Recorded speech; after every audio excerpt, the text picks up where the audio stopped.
Buen día, es un gusto el poder estar con ustedes una semana más en la materia de administración eclesiástica. Solamente como una nota aclaratoria, la semana anterior estuvimos viendo en administración el origen etimológico de la palabra iglesia, que significa congregación, eclesía, y vimos dos términos que se referían a la iglesia. En ello mencioné yo que ese término se utilizaba en los libros históricos. Quizás para generar, pues para aclarar más bien un poquito, pues que esto genera un poquito de confusión, quizás yo no me di a entender, pero el propósito era aclarar que el término se utilizaba en los libros históricos refiriéndonos desde el Pentateuco, no a la división natural de la Biblia, tal como se nos ha enseñado, que es el Pentateuco, los primeros 5 libros, y luego están los libros históricos. Yo mencioné 13, pero son 12 libros históricos. Entonces me refería a toda esa parte como libros históricos, no a la división natural de la Biblia. Ok, para continuar este día vamos a ver un poco acerca de los puestos o de las posiciones que se utilizan dentro de la administración de la iglesia, y para ello vamos a compartir, al igual que en todas las empresas, hay elementos básicos.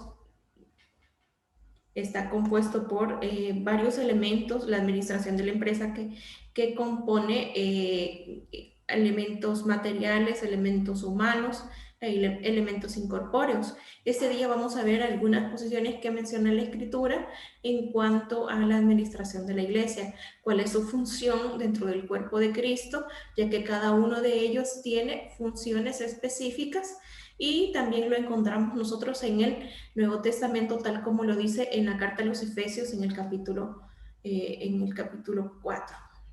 Ok, podemos decir que la iglesia está fundamentada en 3 tipos de elementos. Esos elementos son los bienes materiales.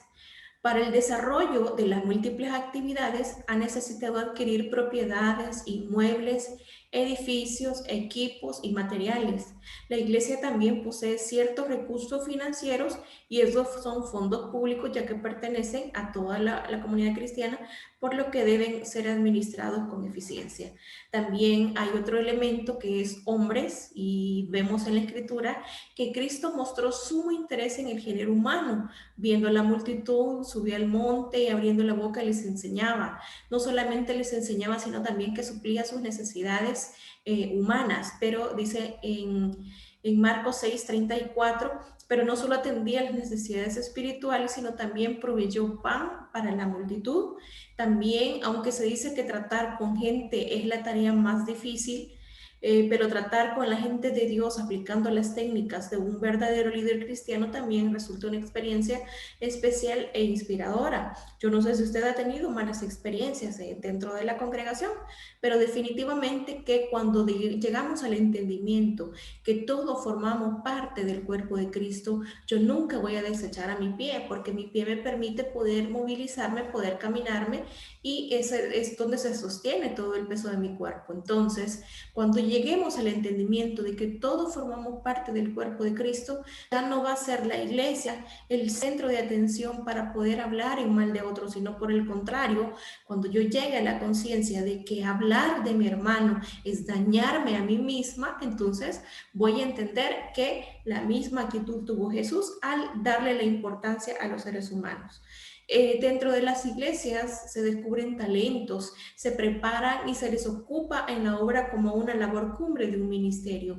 Vemos la primera carta a los Corintios, cuando el apóstol Pablo hace énfasis en los dones espirituales, cómo habían sido enriquecidos en la iglesia de Corinto. Sin embargo, él no empieza regañándolo, sino reconociendo las cualidades espirituales que tenía. Pero más adelante vemos la transformación de esta iglesia, que había sido una iglesia carnal, a una iglesia que había sido bendecida y utilizada por el Señor. De la misma manera, en la iglesia, en las congregaciones, pueden descubrirse los talentos, se prepara y se les ocupa para la obra como una labor cumbre. Creo que como resultado de eso somos cada uno de nosotros. A lo mejor al momento de haber llegado a la iglesia no teníamos unas cualidades de poder ocupar el puesto de liderazgo que estamos utilizando ahorita. Sin embargo, Dios tuvo paciencia, Dios le permitió al pastor tener una visión y poder confiar en nosotros, delegarnos responsabilidades, y como resultado de eso es las personas en las cuales nos hemos convertido hoy en día. También la iglesia no solamente está compuesta de materiales incorpóreos, no solamente está compuesta de edificios, de personas, pero también está compuesta de sistemas. La iglesia posee manuales, constituciones, también tiene reglamentos, pero la base de su gobierno y disciplina es la Biblia, es decir, su fuente de autoridad es la Escritura. Esta es una de las grandes diferencias entre la iglesia predominante y la iglesia evangélica. Mientras la primera ejerce autoridad suprema sobre la Biblia, la segunda la acepta como norma de fe y práctica. Un sistema es un conjunto de componentes relacionados entre sí. Y por supuesto que nuestro manual, lo que nos dirige a nosotros como seres humanos es la Escritura. Veamos algunos oficiales y gobierno eclesiástico del Nuevo Testamento. ¿Cómo lo encontramos en la Escritura? Bueno, siempre ha existido grupo de oposiciones. Siempre han existido lo que en las empresas se conoce como sindicatos, que son aquellos que se supone que velan por el bienestar de los empleados. Pero cuando una persona es una persona que trata y hace sus cosas para agradar al Señor, no necesita que nadie le defienda, sino que su trabajo habla por sí mismo. Pero siempre ha existido estos grupos opuestos a todo tipo de gobierno eclesiástico, argumentando que cuando se establecen reglas o jerarquías organizacionales se le está obstaculizando la expresión del Espíritu Santo y no se sigue la voluntad de Dios sino la de los hombres. Hay numerosos grupos independientes autodenominados libres. ¿Por qué razón? Porque estos grupos no quieren someterse a una autoridad inmediata. Creen ellos que han tenido la revelación propia y que la experiencia se ha demostrado en distintas ocasiones que la única libertad que perdura y fructifica es la que surge de una organización equilibrada, donde los derechos humanos son respetados, reina el orden y también la justicia. El orden liberal, el anarquismo cautiva. Esto, por supuesto, que es atractivo para las personas que no quieren ser gobernadas, que no quieren ser regidas bajo ningún orden. Esto argumentando y diciendo, a mí el Señor me manda, pero nosotros, cada uno de nosotros, debemos estar sometidos a alguien. El anarquismo y el desorden siempre ha conducido a las masas a la frustración y a la ruina. Esta es una verdad contundente contra el anarquismo y también contra el despotismo. ¿A qué se refiere el despotismo? Es el que no se somete a las leyes, reglas ni limitaciones. La iglesia no tiene necesidad de oscilar entre el despotismo y el anarquismo. No tenemos necesidad. El Nuevo Testamento establece las bases para una administración equitativa. Dice la Escritura en la primera carta a los Corintios, en el capítulo 14, versículo 33. Pues Dios no es un Dios de confusión, sino de paz, como en todas las iglesias de los santos. No se espera encontrar en la Biblia cada detalle del programa administrativo de la iglesia, pero sí se debe depender de ella para el establecimiento de oficiales, de normas y de objetivos. La iglesia primitiva es digna de tomarse como modelo y patrón, debido a que sus funciones fueron el resultado inmediato de las enseñanzas de Cristo y los apóstoles. Es decir, ellos tenían una cobertura, tenían a quien someterse y como consecuencia de esas enseñanzas lo ponían en práctica también en medio del pueblo. Oficiales de la iglesia según el Nuevo Testamento. Bueno, la escritura en la carta a los Efesios, en capítulo 4, versículo 11 dice, y él mismo constituyó a unos apóstoles, a otros profetas, a otros evangelistas, a otros pastores y maestros. La razón de este nombramiento lo dice el mismo versículo, el versículo 2 siguiente, a fin de perfeccionar a los santos para la obra de los ministerios, para la edificación del cuerpo de Cristo. Es decir, que hay un propósito por el cual Dios nos ha dejado establecidas autoridades para perfeccionar a los santos. Este término perfeccionar podríamos traducirlo como equipar a los santos para la obra del ministerio. Oficiales extraordinarios. Pues tenemos el apóstol, un apóstol de griego, apóstolos, era un delegado, un mensajero, un enviado con órdenes. Leemos que Jesús llamó a sus discípulos y escogió a 12 de ellos, a los cuales también les llamó apóstoles. Este oficio es de trascendental importancia. Se menciona 19 veces en el Nuevo Testamento y fueron constituyendo apóstoles por haber sido testigos de la vida de Cristo y recibió directamente de él su comisión. También sentaron el fundamento del cristianismo. Hay algunas citas bíblicas que respaldan esto. También está el ministerio de profetas. Y esto es bien interesante destacar que en la escritura la prueba del profeta era la veracidad de su mensaje y el cumplimiento exacto de sus predicciones. El Nuevo Testamento habla de profetas como Ágabo y los de Antioquía. También había un propósito del ministerio profético y este consistía en hablar a los hombres para edificación, exhortación y consolación. Vemos también en Hechos 15 que Judas y Silas, como ellos también eran profetas, consolaron y confirmaron a los hermanos con abundancia de palabras. Hay diferencia entre profeta y el que ha recibido el don de profecía. Definitivamente que Dios nos habla a través de sueños, a través de visiones, como lo dice en el libro de Joel, que Dios nos puede hablar de diversas maneras. Sin embargo, hay una diferencia entre la persona que tiene un oficio de profeta y aquel que ha recibido un don de profecía.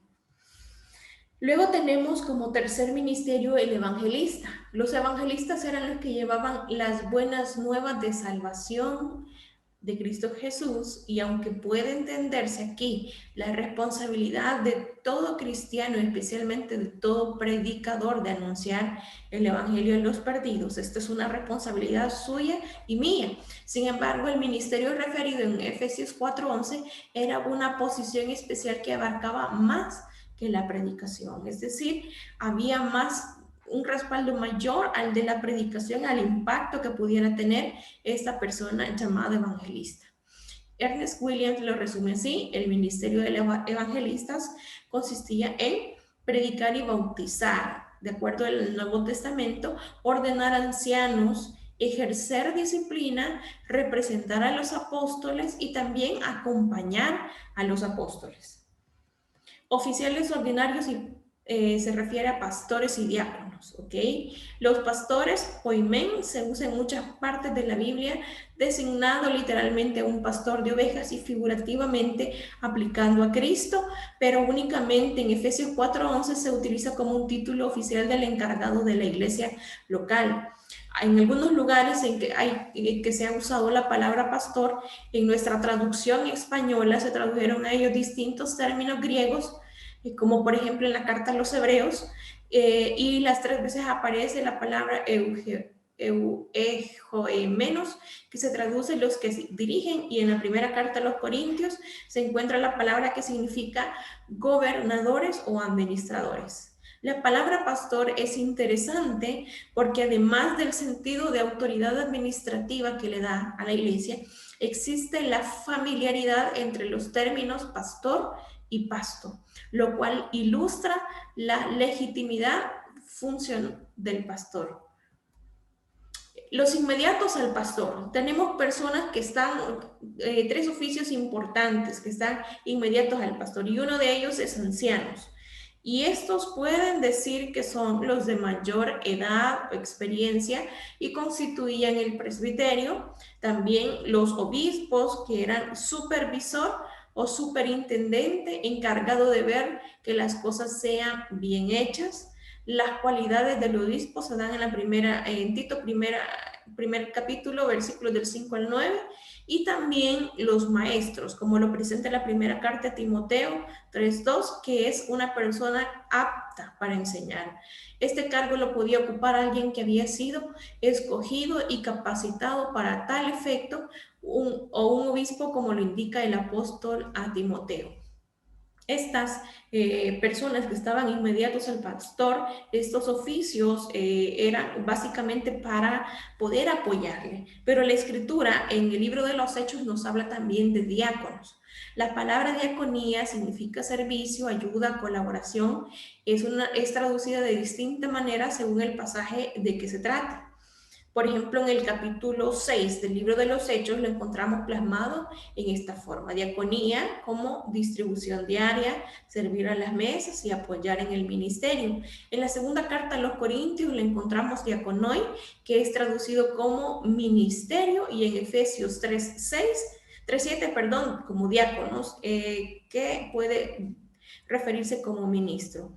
Cuando aparecen los diáconos en la escritura, vemos que ya han diferenciado en su función ministerial en la ya repetida cita de Filipenses 1:1.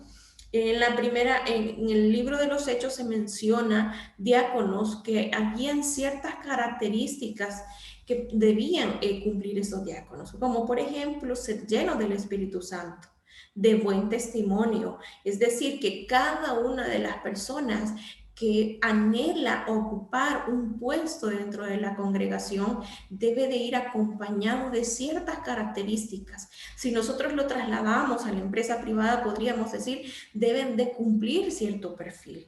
Pero probablemente usted esté preguntándose, me falta mucho por poder cumplir cada una de esas cosas.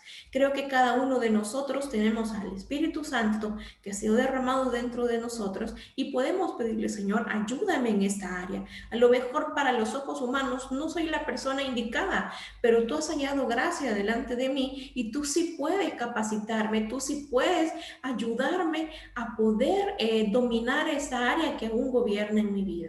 Cada uno de nosotros ocupa diferentes posiciones dentro del cuerpo de Cristo, no menos importantes, no más importantes. Recuérdese que delante de Dios somos nosotros iguales, y Dios nos ha regalado, nos ha confiado a cada uno de nosotros diferentes capacidades. Y dice la Escritura que al que más se le haya confiado, más se le pedirá. Si Dios nos ha dado más dones, es porque un día también nos pedirá cuentas. Independientemente de lo que nosotros estemos realizando, Dios va a pedirnos cuenta a cada uno de nosotros. En Romanos capítulo 16 se menciona a Febe como una diaconisa en Cencrea. Dice que Febe viajaba y fue portadora de la carta que había escrito Pablo, quien al presentarla hace una completa descripción de lo que es una diaconisa, y por extensión un diácono, es decir, porque ella ha ayudado a muchos y a mí mismo. Las funciones que los diáconos ejercían se desprende del propio significado de la palabra diaconía, que se da en Hechos 6:1, al decir que un servicio en asuntos aleatorios al de la predicación de la palabra. Servir a las mesas se refiere tanto a la administración de las ofrendas como a la distribución de la cena del Señor. Y aquí se parte una serie de trabajos, como pueden ser la ayuda en los actos de bautismo, visitar a los enfermos, incluso también la predicación. Pues no se olvide que de aquel grupo nombrado, según lo repetido del capítulo 6 del libro de los Hechos, Esteban era un gran predicador y Felipe un poderoso evangelista, pero así como el pastor resulta impredecible cierto don de oratoria, para el diácono esto es también necesario. Es decir, que pueden existir personas que puedan apoyar al pastor, pero que deba de cumplir ciertos requisitos también y que pueda ser desarrollado en esa área. Ninguno de nosotros nace aprendido en el oficio que estamos desarrollando. Sin embargo, si le pedimos a Dios, Dios puede darnos los dones, puede darnos la gracia para poder expresarnos y poder también compartir la palabra donde nos permite el Señor estar en alguno de los ministerios o los puestos que el Señor nos ha permitido tener. Gracias por haber participado, gracias por haber